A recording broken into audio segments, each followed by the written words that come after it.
रूस के महाविनाशक डूम्सडे की एंट्री से यूरोप तक सनसनी फैल गई है।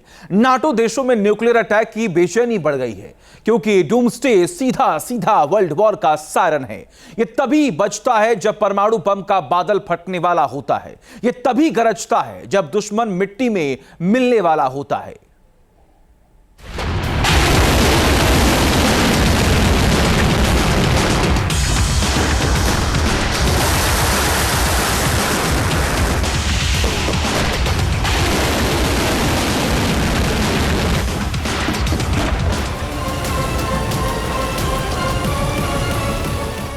पुतिन का संकल्प, पूरा यूरोप ध्वस्त।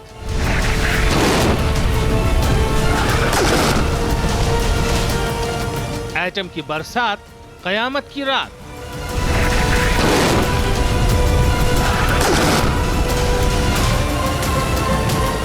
डूम्सडे की एंट्री, बर्लिन में खलबली।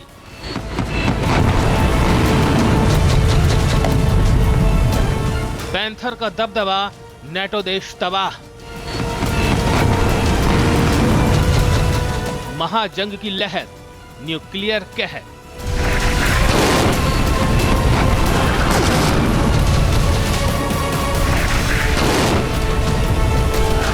क्या रूस बहुत जल्द न्यूक्लियर अटैक करने वाला है? क्या रशिया वेस्ट वर्ल्ड को अपनी एटमी ताकत दिखाने वाला है? क्या व्लादिमीर पुतिन यूक्रेन पर परमाणु बम फोड़ने वाले हैं? ये वो सुलगते सवाल हैं जिन्होंने पश्चिमी देशों में खलबली मचा दी है। ये वो विस्फोटक सवाल हैं जिससे यूक्रेन के राष्ट्रपति जेलेंस्की की रातों की नींद हराम हो चुकी है।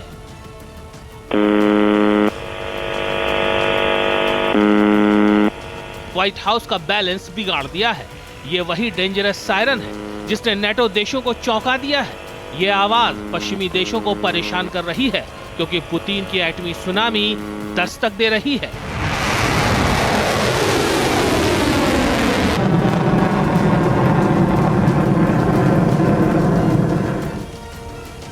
यह रूस का डूम्सडे रेडियो UVV-76 है, जो सीधा सीधा वर्ल्ड वॉर का सायरन है। यह तभी बजता है जब परमाणु बम का बादल फटने वाला होता है। यह तभी गरजता है जब दुश्मन मिट्टी में मिलने वाला होता है।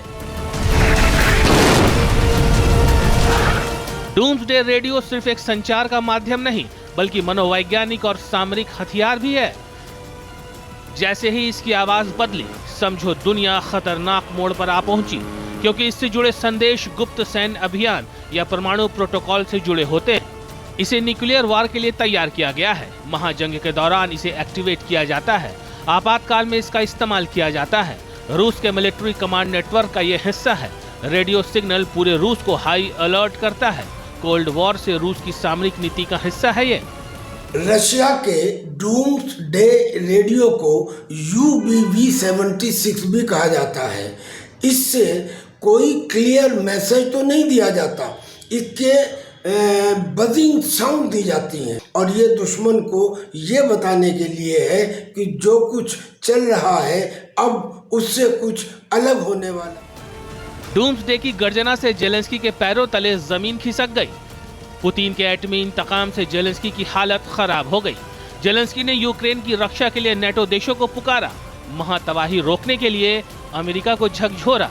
जेलेंस्की ने कहा, कूटनीति के जरिए रूस को नहीं रोका जा सकता। शांति प्रस्ताव से रूस को कोई फर्क नहीं पड़ता।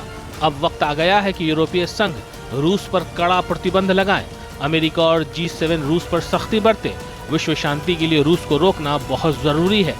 जेलेंस्की का ये डर और बेचैनी बिल्कुल स्वाभाविक है, क्योंकि जेलेंस्की जानते हैं कि पैंथर पुतिन अब नहीं रुकने वाले।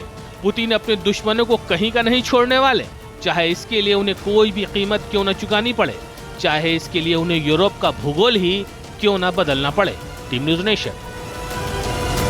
जहां भक्ति है हर शब्द में, कथाओं में छुपे हैं दिव्य रहस्य, और ज्योतिष देता है जीवन को दिशा। धर्म से जुड़ी हर बातों को जानने के लिए हमारे चैनल स्तुति को सब्सक्राइब करें।